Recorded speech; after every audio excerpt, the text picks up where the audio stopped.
Há abuso da Netflix contra o consumidor em função das cobranças de taxas para o compartilhamento de senhas, ou Samantha?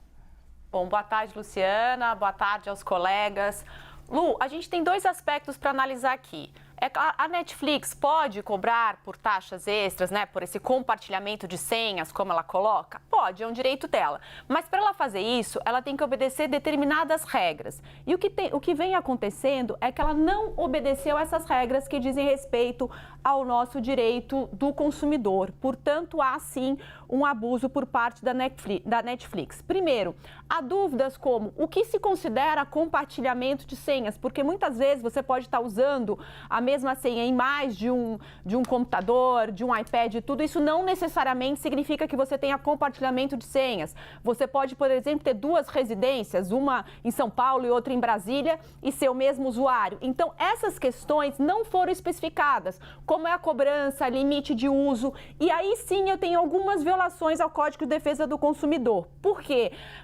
A Netflix tem o dever de informar o consumidor sobre todas essas modificações. Isso está no artigo 6º, inciso 3º do CDC, que é muito claro. Ela tem que dar uma informação adequada e clara aos seus consumidores. Segundo, a gente também pode ver aí uma espécie de propaganda enganosa, porque antes a Netflix sempre colocava que amar é compartilhar, que você podia acessar a Netflix de todos os lugares, ou seja, induzindo o consumidor de que ele poderia até mesmo compartilhar senhas, porque isso é o que constava no site da Netflix, e isso configura propaganda enganosa. Quando eu tenho a veiculação de uma propaganda que pode induzir ao erro o seu consumidor. E um outro aspecto também que pode ser considerado, e a gente está falando disso preventivamente, por quê?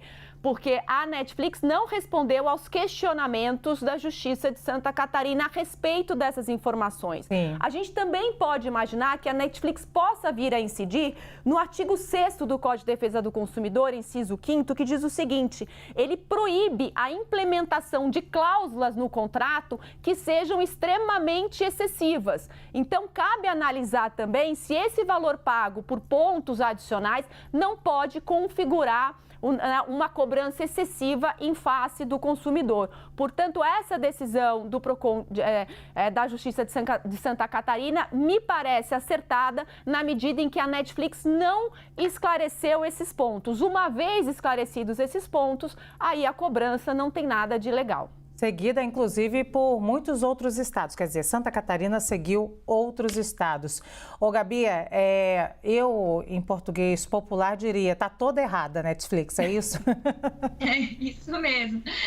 Primeiro, boa tarde, Lu, Samantha, Alessandro, Hélio. É um prazer estar com vocês aqui hoje. E primeiro, né, Netflix, se vocês querem cobrar, eu acho que a primeira coisa é trazer de volta Friends, porque não tem sentido. Tô brincando, gente.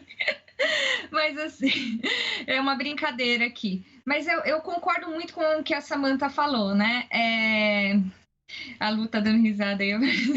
Eu concordo muito com o que a Samantha falou. Eles precisam regularizar. Qual que é o problema da Netflix? E a gente aqui até trazendo um pouco de outros debates que já tivemos com relação às Big Techs, a essas multinacionais, essas empresas que operam com a internet, né? Que podem estar em qualquer lugar do mundo e prestando serviços aqui no Brasil. É que a gente tem muita dificuldade de fazer com que eles cumpram as nossas leis, né? As leis internas, as leis brasileiras. A Netflix, por exemplo, a sede dela é nos Estados Unidos e ela não tem mais um ponto físico aqui no Brasil, né? Acho que, se eu não me engano, a sede dela na América Latina está na cidade do México, está no México, então está bem distante. Então, para o consumidor é muito difícil ele entrar em contato com a empresa, manda um e-mail, eles não respondem nem o Procon, né? Então, a Samantha, acho que ela já trouxe bastante aqui um pouco do que eu queria falar. Eu estava até preparada, porque da outra vez que nós debatemos aqui, o Poit, que estava presente, Samantha, acho que eu não sei se você estava, acho que você não estava. O Poit fez um discurso contra o Código de Defesa do Consumidor. Eu já estava hoje preparada para...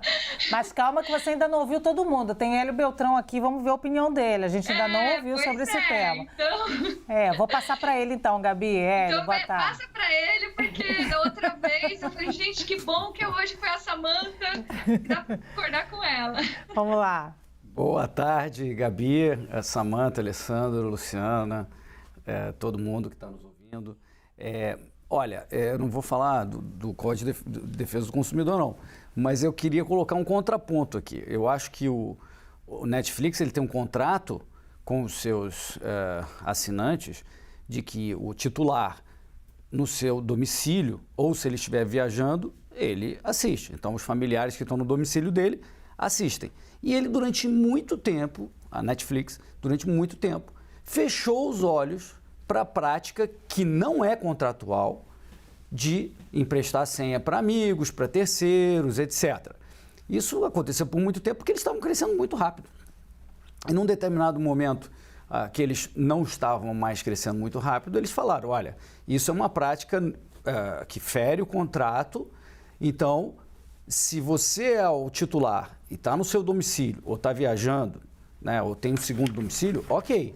Mas se você está emprestando essa senha para outras pessoas, para amigos, para familiares que moram em outros domicílios, você teria que pagar alguma coisa, um adicional. Ele até ofereceu, a Netflix até ofereceu um valor menor do que uma nova assinatura. Falou, você quer adicionar um novo domicílio para um amigo seu que você queira que esteja usando, você vai pagar um valor menor. Então aqui eu acho que o que precisa se observar, e eu não estou entrando no mérito do Código de Defesa do Consumidor, mas o que precisa se observar é o que é o contrato e o que é o combinado. O que não se pode é admitir que pessoas que não estão pagando, amigos, para quem você está emprestando a senha, etc., sejam garantidos o direito de usar o Netflix às margens do que está disposto no contrato da Netflix. A Netflix não pode ser considerada culpada neste caso. Então, se há outros abusos, conforme comunicou ou não comunicou, são outros 500. Algo que o Código de Defesa do Consumidor e a Justiça têm que avaliar.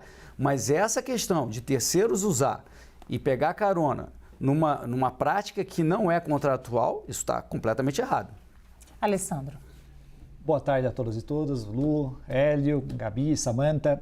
Olha, eu concordo com a Samanta, acho que a Samanta deu um baile aqui porque ela trouxe diversos elementos do Código de Defesa do Consumidor e é importante a gente notar uma coisa, o que está sendo questionado é a falta de informação e clareza por parte da Netflix, ou seja, tem muita discussão ainda por trás disso. No mais, a gente precisa lembrar, e realmente o Hélio lembrou aqui bem, já existia uma cultura de utilização dessas senhas, de fazer compartilhamento e tudo mais. E isso se dava em razão, por diversas razões. Uma dessas razões é que a própria Netflix nunca se deu ao trabalho de fazer uma regra mais clara com relação a isso, porque ela detinha, em determinado momento, no mercado brasileiro, ela detinha uma espécie de monopólio. Então era muito confortável para ela e isso não, sem competidor ao lado, ou pelo menos próximo, isso era mais fácil para ela fazer. Deixava as pessoas fazerem um compartilhamento, isso é uma cultura nacional, as pessoas, as famílias compartilhavam, isso era um chamariz para as pessoas entrarem no sistema, até o momento onde você começa a ter competição, você começa a ter outros players, outros jogadores no mercado, e a partir desse momento eles começam a criar novas fórmulas negociais, como por exemplo agora se discute a questão da propaganda na plataforma, se discute essa questão de não dar compartilhamento, e é uma espécie de fim de festa, por isso que as pessoas estão revoltadas, então as pessoas estão falando, olha, até ontem eu fazia, até ontem o próprio Netflix incentivava isso e, como a Samanta bem disse, fazia propaganda em cima disso, as pessoas gostavam disso, mas quando não era mais jogo para ela, ela vem, bom, é o contrato. Não está no contrato, tem que pagar um a mais, etc. Vem uma espécie de fatura secreta por trás daquele momento. Eu acho que nós temos que saber exatamente o que vai acontecer agora, como é que vai ser feito esse procedimento. Eu acho que tem uma liberdade de mercado do Netflix, e tem a ver com competição, se ele quer cobrar, não quer, etc. Mas você não pode violar direitos do consumidor. E cito aqui a Gabriela também, direito do consumidor brasileiro, do Brasil. Ou seja, nós temos uma empresa multinacional, uma empresa que está lá fora, e isso tem acontecido muito, e você tem um cidadão que sozinho está lá na ponta assistindo a Netflix, que às vezes tem que debater com essa multinacional. Né? Como se diz, né, normalmente, quem sou eu na fila do pão, né? Quem é um cidadão frente a uma mega empresa como essa? Por isso é importante o PROCON, os órgãos de defesa do consumidor, o Estado, todo mundo está atento a essa discussão. Mas até onde a gente saiba, vou te passar, Hélio, é uma empresa que vem de fora, toda empresa que vem de fora, ela tem que respeitar as regras do país onde ela entra, né? Agora Perfeito. a gente tem essa discussão, mas isso é o que é válido, que é a lei. Fala. Eu acho que a Netflix cumpre as regras brasileiras. Não vai ter problema se a justiça condenar por qualquer coisa, vai pagar a multa e seguir, porque ela é uma empresa estabelecida no Brasil, que tem interesses nos assinantes brasileiros, etc. Não existe essa discussão, na minha opinião. Eu acho que os termos do contrato sempre estiveram lá, né? Isso não era permitido.